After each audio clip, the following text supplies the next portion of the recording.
सांस्कृतिक रूप से एक शांति प्रिय देश है। हमारा इतिहास शांति का रहा है। भारत का वैचारिक मंत्र ही रहा है, लोकाः समस्ताः सुखिनो भवन्तु।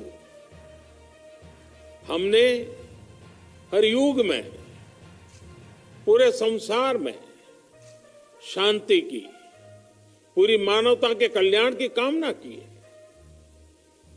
हमने हमेशा से ही अपने पड़ोसियों के साथ एक कोऑपरेटिव और फ्रेंडली तरीके से मिलकर काम किया है।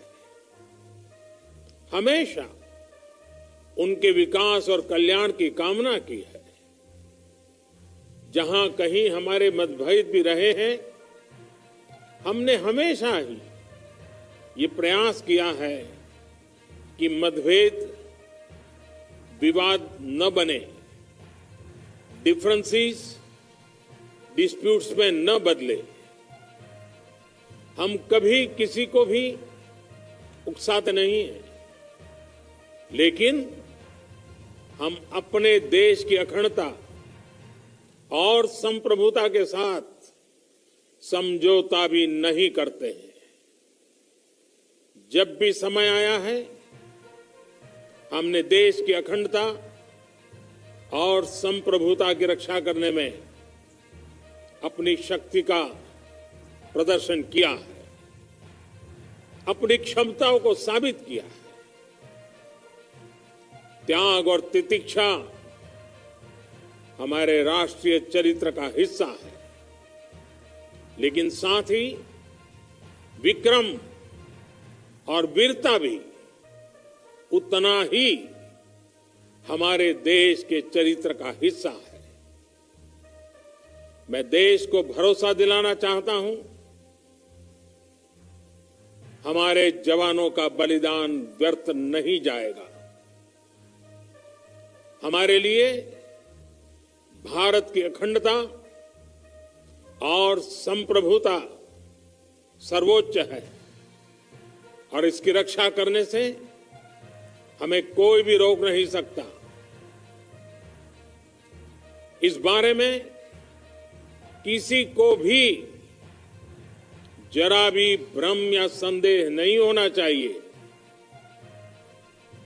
भारत शांति चाहता है, लेकिन भारत उकसाने पर हर हाल में हर हाल में यथोचित जवाब देने में सक्षम है। और हमारे दिवंगत शहीद वीर जवानों के विषय में देश को इस बात का गर्व होगा कि वे मारते मारते मरे हैं। गलवान घाटी में चीन की नापाक हरकत की वजह से हमारे 20 जवान शहीद हो गए। अब इसके बाद स्थिति तनावपूर्ण है। एलएसी पर हाई अलर्ट है। प्रधानमंत्री ने भी दो टूक कह दिया है कि हम हमेशा विश्व में शांति चाहते हैं, लेकिन कोई हमें आग दिखाए तो हम आंखें निकालने का मादा रखते हैं। आज हम आपको धोखेबाज चीन के साथ विवाद की पूरी कहानी बताते हैं। अंत तक बने रहिए हमारे साथ। 58 साल में चौथी बार एलएसी पर भारतीय जवान शहीद हुए। 70 साल में बतौर पीएम मोदी सबसे ज़्यादा 5 बार चीन गए, लेकिन चीन है कि बाज नहीं आता। भारत चीन सेना के बीच गलवान घाटी में हिंसक झड़प से पहले 1975 में अरुणाचल के तवांग में विवाद हुआ था। तब 4 सैनिक शहीद हुए थे। 1967 में सिक्किम बॉर्डर के पास दोनों सेनाएं आमने सामने आई थीं। तब भारत के 80 सैनिक शहीद हुए थे। चीन के 400 सैनिक मारे गए थे। 1962 की जंग में भारत के 1383 सैनिक शहीद हुए थे। 1996 में लापता और 3968 सैनिक बंदी बनाए गए थे। चीन के 722 सैनिक मारे गए थे। भारत और चीन के बीच विवाद का इतिहास जमे हुए पानी की तरह है, जिस पर बस उम्मीद फिसलती है, नतीजे नहीं। चीन ने 58 साल में चौथी बार भारत के साथ बड़ा विश्वासघात किया। वजह फिर वही सीमा विवाद। जो 4056 किलोमीटर लंबी है और यह हिमालय रेंज में पश्चिम से पूरब की ओर जाती है। दुनिया में सबसे अधिक ऊंचाई पर स्थित है, जहां सबसे मुश्किल हालातों में सैनिक तैनात रहते हैं, जहां कई जगहों पर साल भर तापमान शून्य से नीचे रहता है। यह दुनिया की ऐसी सबसे बड़ी सीमा भी मानी जाती है जिसकी पूरी तरह से मैपिंग नहीं हो सकी। भारत मैकमोहन लाइन को वास्तविक सीमा मानता है, जबकि चीन इसे सीमा नहीं मानता। इसी लाइन को लेकर 1962 में भारत और चीन के बीच जंग भी हुई थी, क्योंकि चीन ने लद्दाख, अरुणाचल प्रदेश समेत कई जगहों पर भारतीय ज़मीन पर कब्जा कर लिया था। हालांकि चीन का यह कब्जा 58 साल बाद आज भी कायम है। जहां तक चीन का कब्जा है, वहां तक सीमा लाइन ऑफ एक्चुअल कंट्रोल यानी LAC वास्तविक नियंत्रण रेखा के नाम से जाना जाता है।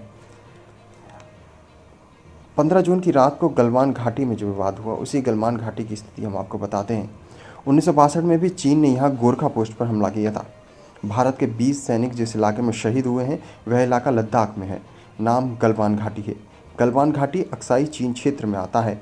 इसके पश्चिम इलाके पर 1956 से चीन अपने कब्जे का दावा करता आ रहा है।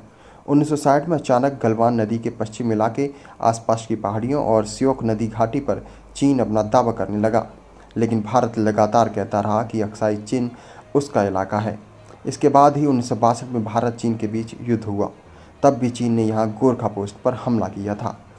दरअसल चीन की पीपुल्स लिबरेशन आर्मी ने इस गलवान पोस्ट पर भारी गोलीबारी और बमबारी के लिए एक बटालियन को भेजा था। इस दौरान यहाँ 33 भारतीय मारे गए थे। कई कंपनी कमांडर और अन्य लोगों को चीनी सेना ने बंदी बना लिया था। इसके बाद से चीन के अक्साई चीन पर अपने दावों वाले पूरे क्षेत्र पर कब्जा कर लिया। मौजूदा विवाद के पीछे की दो बड़ी वजह हैं। आर्थिक वजह, दुनिया की सबसे बड़ी अर्थव्यवस्थाएं 5 महीने से कोरोना वायरस के बाद से मंदी के दौर से गुजर रही हैं। चीन, अमेरिका, भारत, यूरोपीय देशों की GDP गिरी है। एक्सपर्ट्स की दौर की तुलना 1930 के द ग्रेट डिप्रेशन से भी कर रहे हैं। इस सब के बीच 17 अप्रैल को भारत सरकार ने एक चौंकाने वाला फैसला लिया। सरकार ने प्रत्यक्ष विदेशी निवेश यानी FDI के नियमों को पड़ोसियों के लिए और सख्त कर दिया। इसका सबसे ज़्यादा नुकसान चीन पर हुआ और इसका असर चीन को पड़ा। कोरोना वायरस, हाल ही में 194 सदस्य देशों वाली वर्ल्ड हेल्थ असेंबली में एक प्रस्ताव पेश किया गया कि कोरोना मामले की जांच होनी चाहिए। दुनिया भर में नुकसान पहुंचाने वाला कोरोना वायरस कहां से शुरू हुआ? ये असेंबली विश्व स्वास्थ्य संगठन WHO की प्रमुख विंग है। भारत ने भी इस प्रस्ताव का समर्थन किया था। अब आपको 1962 की जंग की कहानी बता दें। भारत चीन के बीच 1962 में जंग की वजह क्या थी? चीन ने 20 अक्टूबर 1962 को भारत पर हमला बोला था। बहाना विवादित हिमालय सीमा ही थी, लेकिन मुख्य वजह कुछ और मुद्दे भी थे, जिनमें सबसे प्रमुख 1959 में तिब्बती विद्रोह के बाद दलाई लामा को शरण देना था। चीन ने लद्दाख के चुशूल में रेजांगला और अरुणाचल के तवांग में भारतीय ज़मीनों पर अवैध कब्जा कर लिया था। इसके साथ ही चीन ने भारत पर 4 मोर्चों पर एक साथ हमला किया। यह मोर्चे लद्दाख, हिमाचल, उत्तराखंड और अरुणाचल थे। इस जंग में चीन को जीत मिली थी। हालांकि तब भारत युद्ध के लिए तैयार नहीं था। चीन ने 1 महीने बाद 20 नवंबर 1962 को युद्ध विराम की घोषणा कर दी थी। दोनों देशों की सेनाएं पिछले महीने की शुरुआत से ही लद्दाख में आमने सामने हैं। पिछले महीने दोनों देशों के सैनिकों के बीच पूर्वी लद्दाख के पेंगोंग और सिक्किम के नाकुला में हाथापाई हुई थी। इससे पहले भारत चीन सीमा पर 1975 में यानी 45 साल पहले किसी सैनिक की LAC पर जान गई थी। तब भारतीय सेना के गश्ती दल पर अरुणाचल प्रदेश में चीनी सेना ने हमला किया था। 1967 का टकराव तब शुरू हुआ जब भारत ने नाथुला से सेबुला तक तार लगाकर बॉर्डर की मैपिंग कर डाली। 14,200 फीट पर स्थित नाथुला दर्रा तिब्बत सिक्किम सीमा पर है, जिससे होकर पुराना गैंगटोक यांतुंग ल्हासा सड़क गुजरती है। 1965 के भारत पाकिस्तान युद्ध के दौरान चीन ने भारत को नाथुला और जेलेपला दर्रे खाली करने को कहा। भारत ने जेलेपला तो खाली कर दिया, लेकिन नाथुला दर्रे पर स्थिति पहले जैसी ही रही। इसके बाद से ही नाथुला विवाद का केंद्र बन गया। भारतीय सीमा पर चीन ने आपत्ति की और फिर सेनाओं के बीच हाथापाई व टकराव की नौबत आ गई। कुछ दिन बाद चीन ने मशीन गन से भारतीय सैनिकों पर हमला किया और भारत ने इसका जवाब दिया। कई दिनों तक ये लड़ाई चली और भारत ने अपने जवानों की पोजीशन बचा कर रखी। चीनी सेना ने 20 दिन बाद फिर से भारतीय इलाके में आगे बढ़ने की कोशिश की। अक्टूबर 1967 में सिक्किम तिब्बत बॉर्डर के चोला के पास भारत ने चीन को करारा जवाब दिया। उस समय भारत के 80 सैनिक शहीद हुए थे, जबकि चीन के 300 से 400 सैनिक मारे गए थे। 1967 की शिकस्त चीन कभी हजम नहीं कर पाया और लगातार सीमा पर टेंशन बढ़ाने की कोशिश करता रहा।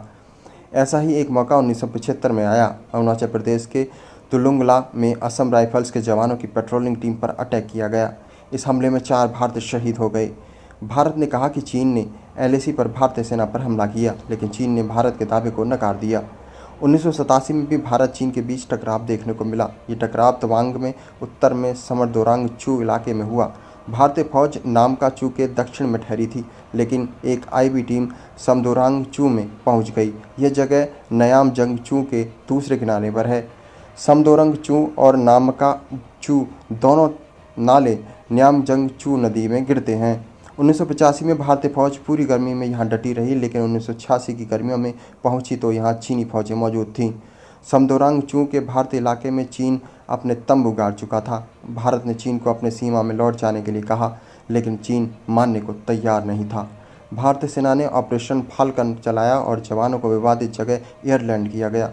जवानों ने हाथोंगला पहाड़ी पर पोजीशन संभाली, जहां से समदोई चू के साथ ही 3 और पहाड़ी इलाकों पर नजर रखी जा सकती थी। लद्दाख से लेकर सिक्किम तक भारतीय सेना तैनात हो गई। हालात काबू में आ गए और जल्द ही दोनों देशों के बीच बातचीत के जरिए मामला शांत हो गया।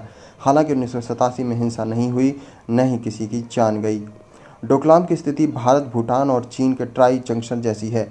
डोकलाम एक विवादित पहाड़ी इलाका है, जिस पर चीन और भूटान दोनों ही अपना दावा जताते हैं। डोकलाम पर भूटान के दावे का भारत समर्थन करता है। जून 2017 में जब चीन ने यहाँ सड़क निर्माण का काम शुरू किया तो भारतीय सैनिकों ने उसे रोक दिया था।